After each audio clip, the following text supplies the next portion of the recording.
Today's verb is to boost. It means to improve or increase something. Let's see examples. Marketing boosted sales by 20%. Coffee boosts my energy in the morning.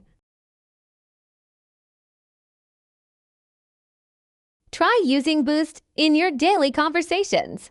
It works for work, school, and personal life. Boost, boosted, boosting. Remember the tense when you speak or write. Practice this verb today and boost your English. Enjoyed this lesson? Subscribe for more English tips.